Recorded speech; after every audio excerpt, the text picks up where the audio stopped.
Hello and welcome back to another edition of Skip Sports Beat. It is Friday Eve. We have a few sports recaps. Like I told you in my last video, we're going to do the second half of Saturday night college football action, and we got some up-to-date stuff to cover. So if sport excites you like it excites me and you guys want to comment, leave your thoughts or anything, please, you know what I'm saying, subscribe to my channel, hit that notification button.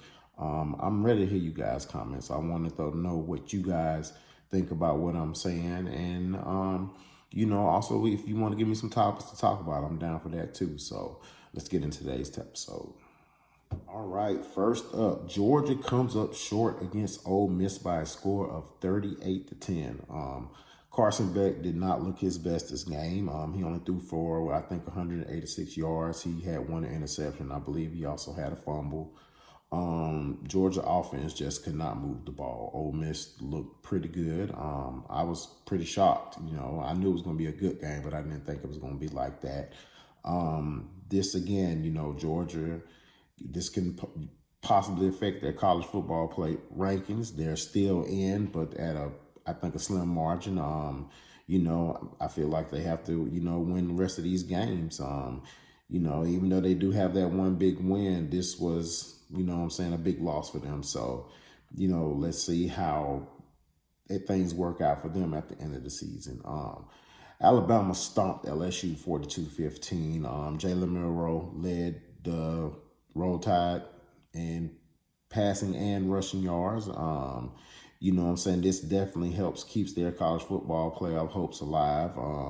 So they can stay right up in there in the mix. So also we're going to keep an eye on Alabama to see where they go from here. Boise State beat Nevada 28-21. The kid Ashton Jeanty, man, was out there looking like a video game. He had over 200 yards rushing, 3 touchdowns. I'm starting to believe that this man just need to go ahead and just give him the Heisman Trophy, man. I mean, what he's doing right now hasn't been seen in a long time, and we might not see it again. So just give this man the trophy, man. This is my opinion, So I like seeing what he's been doing. It's amazing to even watch him. And last, BYU remains undefeated by beating Utah by a score of 22-21. Definitely a close one. I know BYU fans were sitting on the edge of their seats at this one. I was watching that game. I was definitely on the edge of my seat, for it because I was rooting for BYU. I'm kind of interested, like I said, underdog story fan here.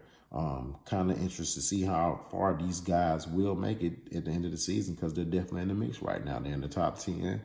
Looking like a damn good football team. So, I like to know you guys' thoughts on this one right here. So if you can, please reply in the comments and you let me know how far do you think BYU can make it? Do you guys think they are just, just lucky right now? Or you think these guys can make a big run? Please let me know in the comments. And last but not least, I want to give you guys a quick update on the top 12 of the college football rankings. And of course, we still got a few more games left in the season, so these rankings very well can change. So you got Oregon at number 1, Ohio State at number 2, Texas at number 3, Penn State at number 4, Indiana at number 5, BYU at number 6, Tennessee at number 7, 8 Notre Dame, 9 Miami, 10 Alabama, 11 Ole Miss, and Georgia sitting at 12. Like I said, there are a few more games left to play. This very well make a change. I'm definitely going to keep my own and definitely keep you guys up to date. Right now, it's anybody game. I really can't tell you who's going to be the top 4 at the end of the season, but I'm definitely looking forward to see who's going to do that. In NFL action, my New England Patriots gets the W over the Chicago Bears. I hope this builds momentum for them for the rest of the season. Definitely hope we give Drake May confidence.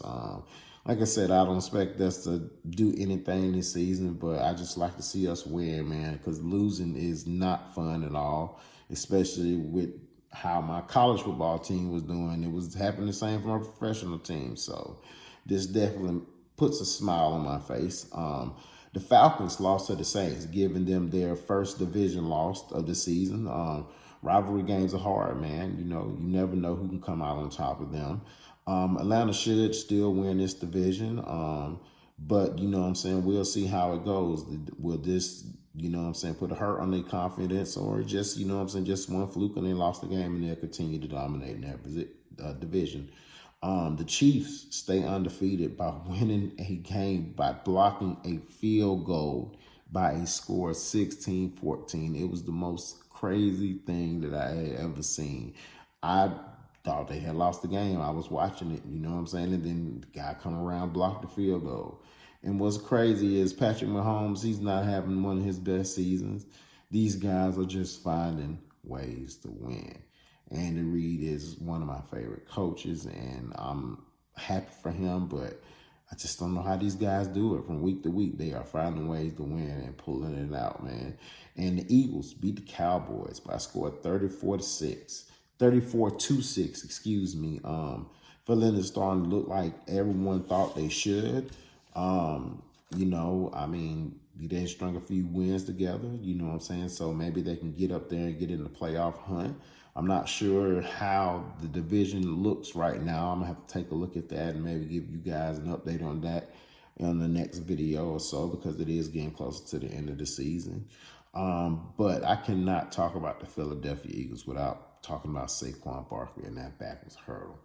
That had to be the most, no, it was the most amazing thing that I've ever seen watching football, because it definitely made me jump out on my seat. And I was like, yes, he just did that. So, you know, watch all the little kids out there now. Somebody's going to try to do it. Don't do it. Don't hurt yourself, because I don't even think he knew he was going to do it. It just happened. So, so, you know what I'm saying? If you haven't seen it, go look up the highlight, because it is definitely worth the view. Detroit remains on. And last up in NFL news, you got the Detroit Lions getting another win by beating the Houston Texans 26-23. The Detroit Lions definitely are the best team in the NFC and looking like the best team in the NFL to me. I know these guys fell short of the playoffs last season, but they definitely look like they learned from their mistakes, and they're definitely looking like they're ready to make a run this year. So let's keep an eye out on Coach Dan Campbell and them boys. And the end week 11, the Dolphins took on the Rams and came away with the win 23-15 on the road in Monday Night Football. What y'all got? Right, in college basketball, Tuesday night, we had a battle of the Blue Bloods. Me and my brother are big Kentucky Wildcat fans, and we have waited 9 years for this win. Kentucky won 77-72 over Duke. Andrew Carr had 17 for the Wildcats, while Cooper Flagg, 17-year-old Cooper Flagg, had 26 points in a loss. I've been hearing about this kid for a couple of months now. I've been seeing, you can't go off of what you see on practice and highlight films. You never really know what they're going to do until game day. And even though he lost, he looked like the real deal. And like I said, 17, this kid will get better. Definitely will get better. So let's keep an eye on him and the Duke Blue Devils for the rest of this season. And number one, Kansas improves to 3-0 after beating Michigan State 77-69. Hunter Dickinson for the Kansas balled out by dropping 28 points. That's normally not how many points a college basketball player will score, but just the point that he did, that shows the caliber of player that he is for that team, and they are the number one team in the nation. And in college women's basketball, there wasn't any notable games. All ranked teams won, so I guess you can, keep that in mind. And to give you guys some quick hockey scores, you had the Red Wings beating the Penguins 3-2. You had the Maple Leafs getting the win over the Capitals in overtime 4-3. The Kings lose 2-4 to the Avalanche, and the Golden Knights get the W over the Ducks. I promise you guys, I am kind of looking at these games, so I can't give you more than just recaps on scores on hockey. Like I said, that wasn't my biggest thing, but I think I want to try to learn more about it just for this. And this concludes today's episode of Skip Sports Beat. If you guys love today's episode, please leave me a comment, guys.